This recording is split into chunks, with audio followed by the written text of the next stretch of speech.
if you're ethically and intellectually honest with yourself, we really are all the same, right? And if we're all the same, then I'm making work that genuinely resonates with my own gut. Yeah. If you're doing it at that level, then everyone else is gonna feel that. Yeah. So what I do is like I just make sure I make work that like,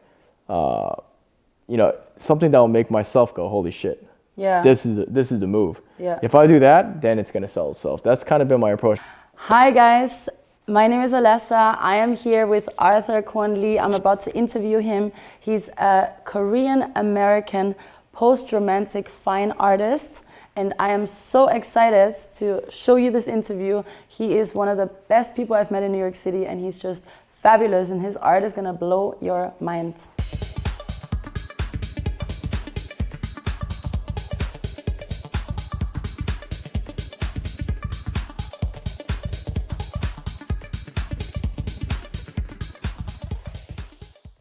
Hi guys, my name is Alessa and I'm here with Artlet and the fabulous, amazing artist Arthur Kwon Lee.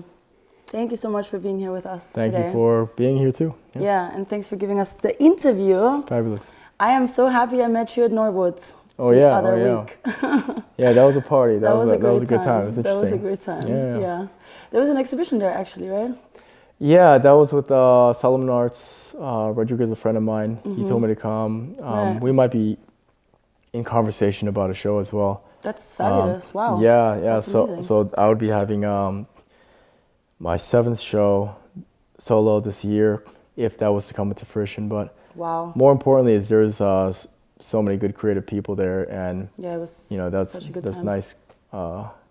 Conversations and all the good stuff there, and that's how networking. I met Alessa here. Yeah, and I'm so happy that I'll be working with you. I'm honored and blessed and just super happy. Okay, so I'm the first time here in your studio in Brooklyn, and first of all, I feel like you decorated it so amazing for Christmas. I haven't managed to do that yet, but it looks amazing. But what I'm more amazed about is all your beautiful work, and it just shows me how much you work at your art, right? Absolutely. Yeah. So my paintings are a very unique fusion of symbolic language, gestural movement, and abstract expressionistic mark making, and then this saturation of color harmonies, and that stacks in a very, atypical fashion.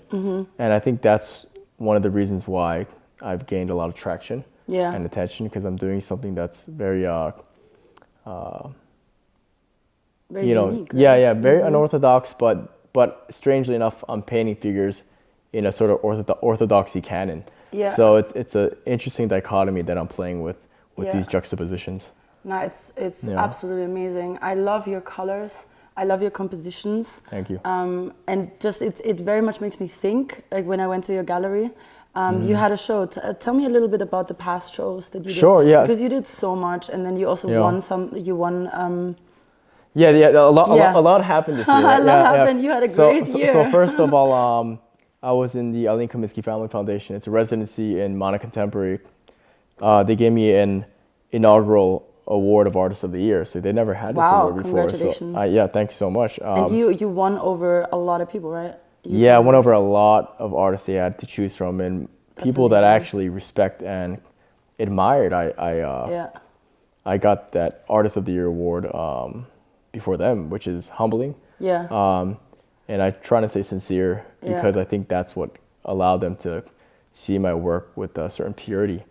And then I think that momentum is continuing towards the solo exhibitions that I've had, including the one that just ended Sunday that you and I met at Shoulder and Shoulder. Yeah. So I had a show at the Lower East Side, and the title is Million Masks of God, which is a poem from G.K. Chesterton called Gold Leaves. And the idea is that, I was exploring this idea that the greatest illusion is that of separation.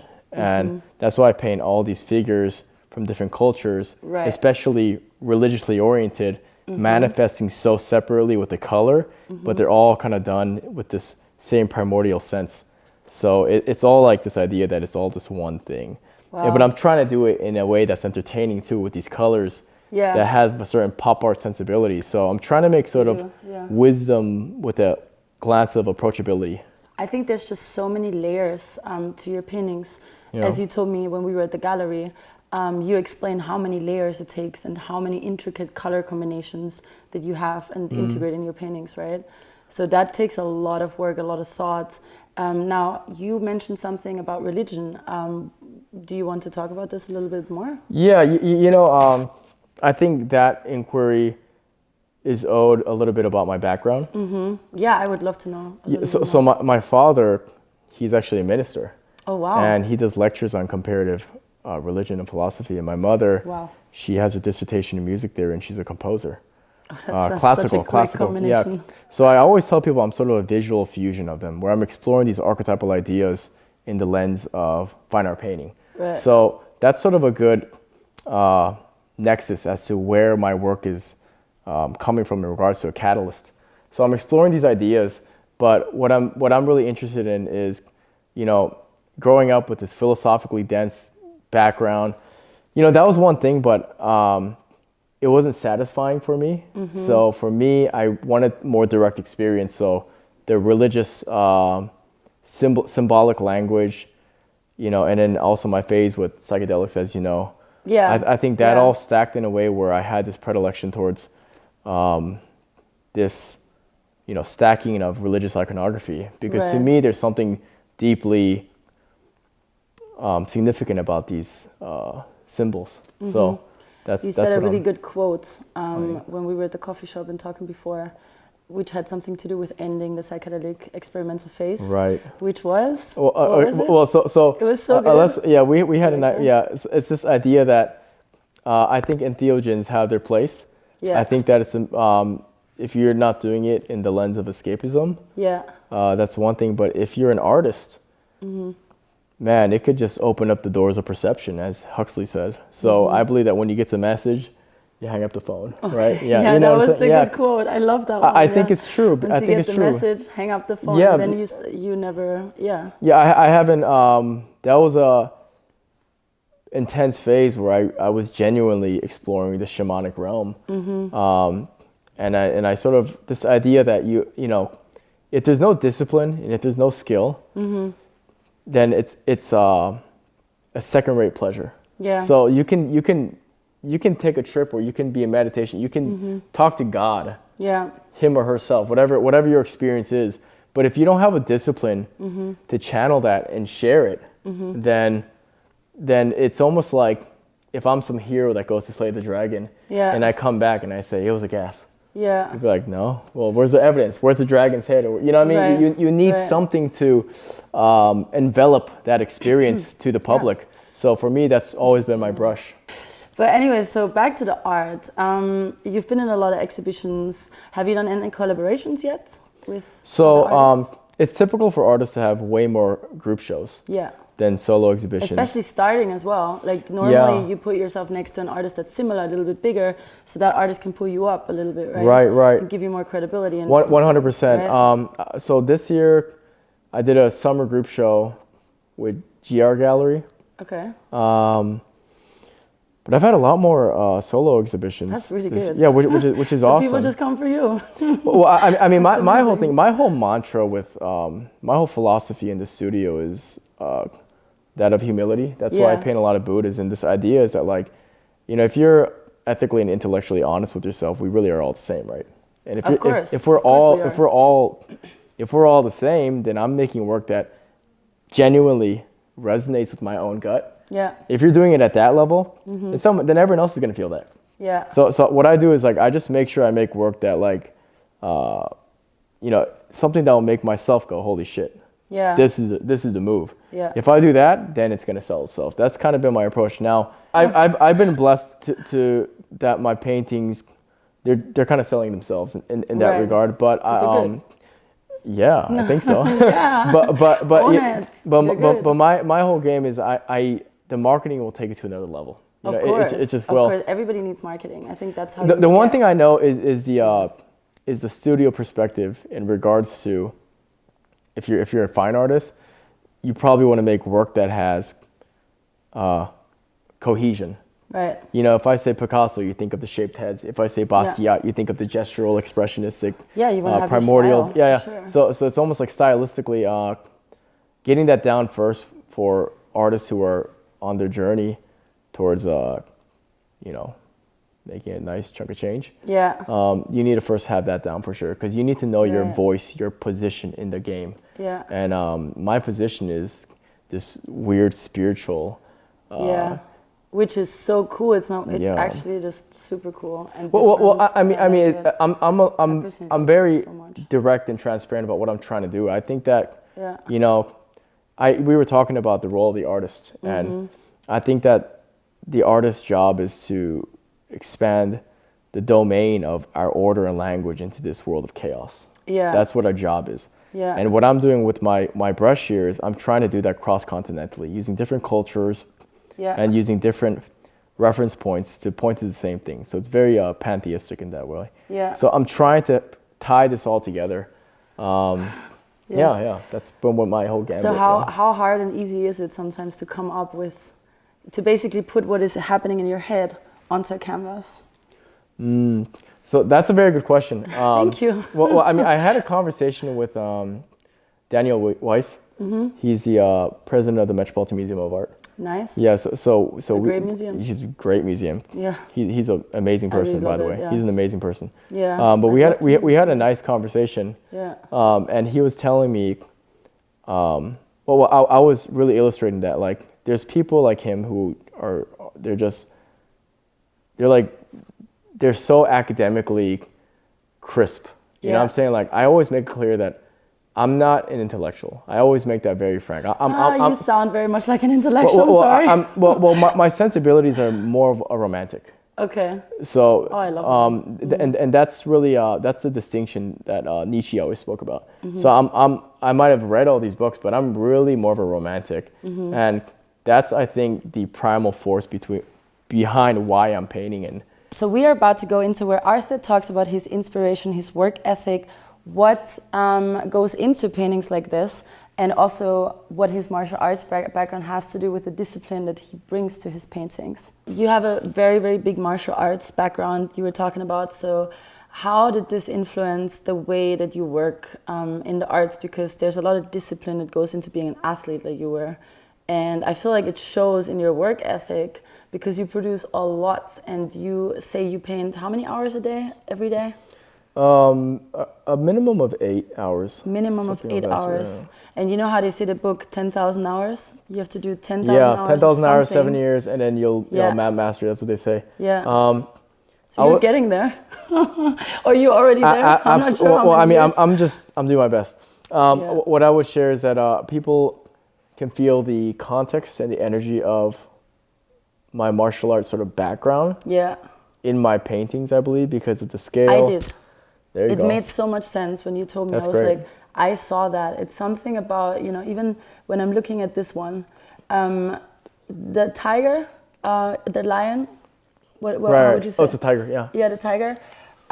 It's just like, it gives me something that makes me think of martial arts. I don't know what it is. Well, I would say that the scale and then also the gesture, the gestural mark making, that dynamism and the tension you feel in my work is sort of the synergy between what it's comes from my martial art background, I believe, and I think we were talking before the camera died that you know all artists are cultural sommeliers. Yeah, and anything that is such a good expression. Yeah, anything that's significant in an individual, especially an artist's life, is going to manifest onto their canvas. Yeah. Or clay, whatever medium they specify with. And I would say with me, martial art was a very significant phase in my life. One thing I've recently realized about myself is I think martial arts, painting, you know, they're both so individual. Yeah. And I think that's one of the attractions I had to it because I'm an introvert. Yeah, you know, it's funny because before I moved to New York, my art studio in Washington, D.C. in Adams Morgan, I had a sign up and it said Ronin Studio. And the Ronin was a wandering samurai that and a lot of people don't know that the Ronin was really the samurai that put down their sword because they no longer had a master. Yeah. And now they picked up the brush to do calligraphy or poetry. Yeah. You know, and that's, you know, I felt that was sort of analogous to my journey because I was a fighter, and then I put those same principles into my painting. Yeah. So I feel like there's definitely a connection to the spirit of combat with my art, but I'm trying to now do that in the realm of language and symbolism, because I think it's a much deeper thing to go that way. Yeah. Yeah. No, I agree, absolutely. So in terms of art, who are your biggest influences? Other artists? Yeah. Well, first, I always share with people that what's a little bit unorthodox about me is that much more thinkers have influenced my art much more. So like Alan Watts, Joseph Campbell, Young, Chesterton, and they're writers. Yeah. You know, so their ideas are very powerful fuel for my brush. But there's still artists like Gustav Klimt, Joan Michel, you know, a lot of the Impressionists, and of course my love of the ancients. And the reason why I like painting the older things, the ancients, is the same reason why I told you that I'm more of a romantic than an intellectual, because I think that you know, we're still in the shadow of postmodernism and Andy Warhol's art movement, and I think that the next movement that's going to occur is going to be a sort of, we haven't named it yet, but I think it's going to be like a post-romanticism, something of that sort. I think that's going to be the next art movement, because that's what the conversation seems to be about, and it's going in that trajectory. So we don't have a term for it yet, but it's going to be something that gives reference to, you know, like a sort of nostalgia and like a new, you know, new flashier form, which is why you know, you see my work and it really is about that. Yeah, you know, I'm painting wisdom in a very luxurious fusion. Oh yeah. Yeah. And so you have different sizes, right? Very different sizes. Like this one over there, for instance, is very, very big. So when you work, you put it on, obviously you have to put it on the floor, right? Or no? No. You have it standing up? One challenge about my work actually is I can't roll up my pieces to ship them, because Oh no. They're so thick too. Right. The paint is so thick that I once did a show in Milan, and I rolled up this canvas very carefully, but when they took it out of the roll, little things fell still, and then that broke my heart because they couldn't show it, and I was like, damn. God, that was a learning experience. Yeah. I waste of money too. It's like, you know, I mean, it's not super. Well, this one's not the most thick. No. I've seen thicker ones in the gallery. But a lot of, I mean, I would say that just so many of them are, it's like they're actually coming off the canvas, and they're so chunky that it's like impasto. So, you know, with those pieces, I have to ship them as they are. Right. So I have to just stretch it and it's ready to go. But if I'm to take this one, it doesn't fit through a normal, you know, 8-foot door. Does it actually fit no. through that door? I have to get like someone to, like 2 other people to help me to put the cushion in the middle, and then carefully it's a whole thing. Needs to be and these are like the top of the line canvases. Yeah, I'm trying to get that into like the MoMA. I mean, obviously in a museum, but also like in an airport or something. This is a museum piece, yeah. Straight up. This is a museum piece. With like a white wall and just like this one in the middle, right? 100%, yeah, because, you know, I mean, I've sold some larger pieces, but they're usually like this size.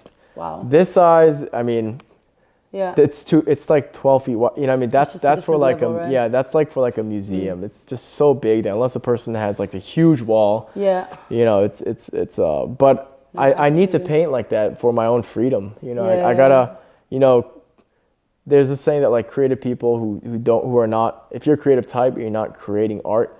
It's like not breathing properly. Oh yeah. You have to make work. It's just like, and for me, it also makes my heart beat faster. Yeah. Working with artists, anything that involves the creative process, I can't live without it. I don't think people that aren't artists understand this actually, what we feel. Or do you think we could explain it like in that way? Well, that it's just I you think, need the art to survive almost, no? Well, I think that art, there's universality with art. I would say though that like there's, you know, you have to find your medium. Yeah. That's just how I would put it, because I think everyone has a form of expression. And yeah, for some people cooking is art, right? 100%. Yeah, I love cooking. or even like just putting clothes together or something cooking. like that, right? It's an art form. 100%. Bodybuilding is an art form. 100%. Right? Yeah, there's just absolutely it is an art form. It's just different mediums. So you know, and there's no such thing as medium superiority. It's all medium specificity. So you know, if you want to capture melancholic moments, then get a photography camera and then really work on your craft. If you want to paint a different vibration and stack uncanny things onto a canvas and create a weird language of, I mean, that's why I paint. I think we had when we had our lattes together, we were talking about how athletes have an understanding on necessary speed bumps for growth. Yeah. This idea that you need to go somewhere worse before you go somewhere better. Yeah. This is a principle whether you're for a living or investing or stepping your game up. You need to pay the due, and I'm aware of that. Yeah. You know, like I often know that I'm actually going to I can't say too much about it, but I'm going to work with this fellowship program later. And, that sounds exciting. Well, I they want to announce it. Of course, we're not gonna. It's top secret, you guys. Not top secret, but respectfully, yeah. It's gonna be. We'll go with that, yeah. When it's gonna happen. Yeah. But I know that like I'm gonna be spending, you know, it's gonna be like 3 to 4 months, but very intense moment. I'm gonna be, you know, spending that first month just trying to formulate this new concept I'm working on. Yeah. So most people would say, oh, that's a month you wasted. Yeah. But no, every setback is a setup for a comeback. So you use any pitfall to learn and come back stronger, and that's how you have to paint. You know, so you're gonna fuck up a layer, and then that moment I fucked that up, I'm like, okay, that's another 5 hours I need to fix. Yeah, that's okay. You won't do it again. It's funny though because everyone thinks I'm from LA because the colors I use. You know what's funny? Like just even your vibe. I mean, it really is weird. I mean, you're not okay. I don't say anything wrong. LA. No, say whatever you want. I am who I am. No, LA is good. It's more like a style and a vibe, right? Like everybody I meet from LA usually is very relaxed, and I feel like you give me that relaxed, nice vibe as a person, right? You're very, you know, you can talk to everyone, and it's like I think that's why maybe people think that you're from LA. I think also it's because if you look at the general scope of paintings in East Coast and West Coast, the colors are in LA. Yeah. People who are not afraid to use colors because the street art scene and all that. Now, I wouldn't say I'm a street artist. I mean, I'm all about the brush, but the color usage I use is definitely a sensibility towards the West Coast. Although, you know, when I had my last show, I heard someone say, which part of LA is he from? And so I went, yeah, but I'm not. I'm here. We are in New York, and I'm from DC, man. That part of LA, you know. Yeah, I just like I don't know. It's like we're at a stage where we have these colors. We can use them, you know. And, of course. And I believe in color. I believe in life, you know. So, it's why not? Yeah. No, I think it's great. It's refreshing as well. Well, I will tell you that I tend to attract either like type A sort of alpha personalities that want my work. That's one thing I've noticed. That's interesting. Yeah, or people who are like